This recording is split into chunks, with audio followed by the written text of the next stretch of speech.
आपको भारत के नियंत्रक महालेखा परीक्षक की रिपोर्ट को सदन में प्रस्तुत करने से संबंधित पृष्ठभूमि से अवगत कराना चाहता हूं। सदन में सदस्यों को सीएजी रिपोर्ट पर चर्चा करने में सहायता करने के लिए इसको उजागर करना जरूरी है, क्योंकि उक्त रिपोर्ट अब सदन के विचाराधीन है। यह इसलिए भी महत्वपूर्ण है क्योंकि सदन के कई सदस्य पहली बार चुनकर आए हैं और इस पृष्ठभूमि की जानकारी मिलने से उन्हें रचनात्मक ढंग से चर्चा में भाग लेने में मदद मिलेगी। सीएजी एक संवैधानिक संस्था है जो जवाबदेही है, पारदर्शिता और सुशासन को बढ़ावा देती है। इसे संवैधानिक प्रहरी भी कहा जाता है और इसकी कार्यप्रणाली को माननीय सर्वोच्च न्यायालय ने संविधान की मूल संरचना कहा है। सीएजी जनता, विधायिका और कार्यपालिका को यह स्वतंत्र और विश्वसनीय आश्वासन देती है कि सार्वजनिक धन एकत्रित किया जा रहा है और उसका प्रभावी ढंग से कुशलता पूर्वक उपयोग किया जा रहा है। यह आश्चर्यजनक तथ्य है कि वर्ष 17-18 के बाद से 2017-18 से सीएजी की रिपोर्ट को सदन पटल पर प्रस्तुत नहीं किया गया है। इस संबंध में विपक्ष के तत्कालीन नेता, अर्थात उस समय मैं विपक्ष का नेता था, के नेतृत्व में तत्कालीन विपक्षी विधायकों ने, जो इस सदन के सदस्य भी हैं, उसमें से 5 सदस्य हैं, ने सीएजी रिपोर्ट को सदन में प्रस्तुत करने के लिए माननीय राष्ट्रपति, तत्कालीन विधानसभा अध्यक्ष, तत्कालीन मुख्यमंत्री, वित्त मंत्री और मुख्य सचिव से अनुरोध किया था। राज्य की वित्तीय हालत के बारे में जानकारी प्राप्त करने के लिए बहुत जरूरी था।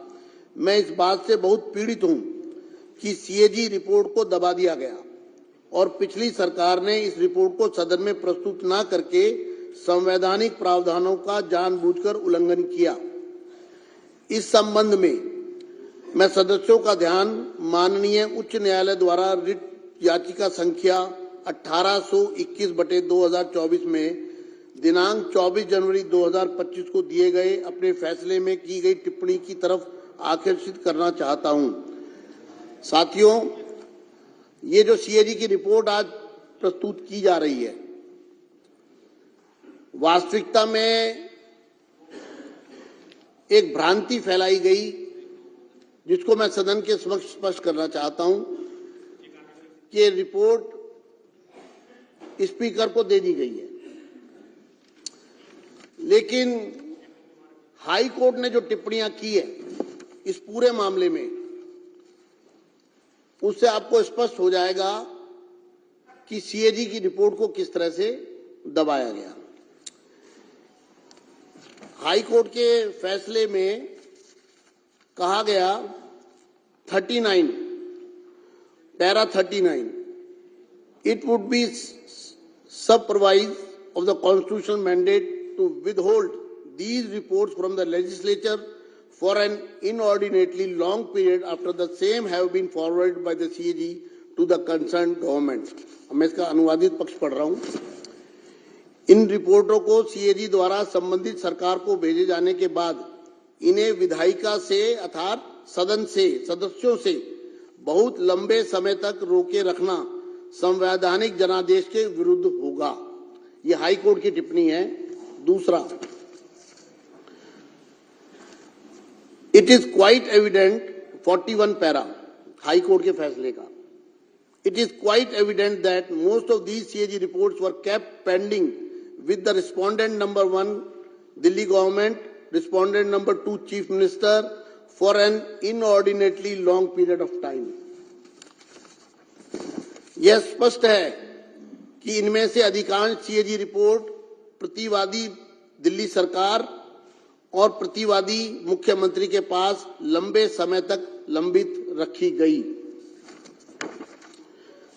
Para 43, it is also evident that the concerned respondent, Government of NCT, was remiss in forwarding the concerned CAG reports to the LG as mandated under Article 151(2) of the Constitution of India.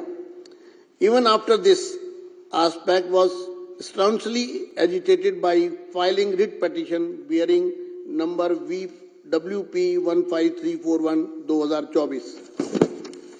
Court ने कहा, यह भी स्पष्ट है कि संबंधित प्रतिवादी दिल्ली सरकार ने भारत के संविधान के अनुच्छेद 151(2) के तहत उपराज्यपाल को संबंधित CAG रिपोर्ट अग्रेषित करने में लापरवाही बरती, जब जानबूझकर उसको रोके रखा, जबकि इस पहलू को रिट याचिका दायर करके जोरदार तरीके से उठाया गया था।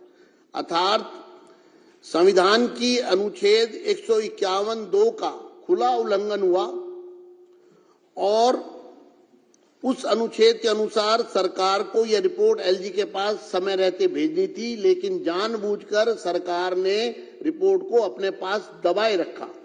ये हाई कोर्ट ने, ये जब आप लोग चर्चा में भाग लें तो आपको तथ्य आपके समक्ष होने चाहिए।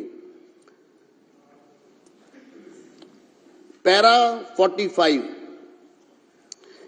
even thereafter the respondent government of Delhi did not act with alacrity in the matter। इसके बाद भी दिल्ली सरकार ने मामले में तत्परता से काम नहीं लिया। कोर्ट में आने के बाद भी सरकार अड़ी रही रिपोर्ट को अपने पास दबा के रखने में।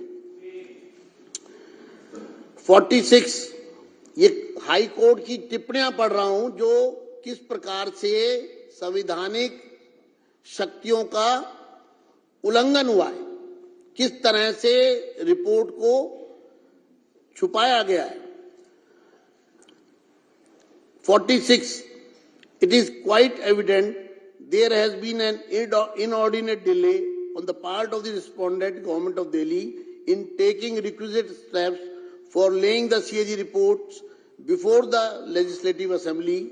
The sequence of events and the timeliness reveal a disdainful disregard by the government of Delhi of its constitutional obligation। यह बिल्कुल स्पष्ट है, हाई कोर्ट कहता है, यह बिल्कुल स्पष्ट है कि प्रतिवादियों दिल्ली सरकार की ओर से विधानसभा के समक्ष CAG रिपोर्ट रखने के लिए अपेक्षित कदम उठाने में अत्यधिक देरी की गई। घटनाओं का क्रम और समयबद्धता प्रतिवादियों राष्ट्रीय राजधानी क्षेत्र दिल्ली सरकार द्वारा अपने संवैधानिक दायित्वों के प्रति तिरस्कारपूर्ण उपेक्षा को दर्शाते हैं। अर्थात दिल्ली सरकार ने संवैधानिक दायित्वों का तिरस्कार किया, ये हाई कोर्ट की टिप्पणी में कहा गया रिपोर्ट को पेश ना करके। ये माननीय, these are the words of the Honorable High Court. These are very critical and strong observations. In para 49, the Honorable Court has said, it is directed that once the Legislative Assembly is constituted and summoned pursuant to the upcoming elections, requisite steps shall be taken by the respondent Government of Delhi inter alia under Rule 24, 27 and 289 of the Rules of Procedure for the purpose of laying the CAG reports as expeditiously as possible। यह माननीय उच्च न्यायालय के शब्द है। यह बहुत ही गंभीर और कड़ी टिप्पणी है। इसके अलावा पैरा 49 में माननीय न्यायालय ने कहा है, यह निर्देश दिया जाता है कि आगामी चुनावों के बाद जैसे ही विधानसभा का गठन होता है,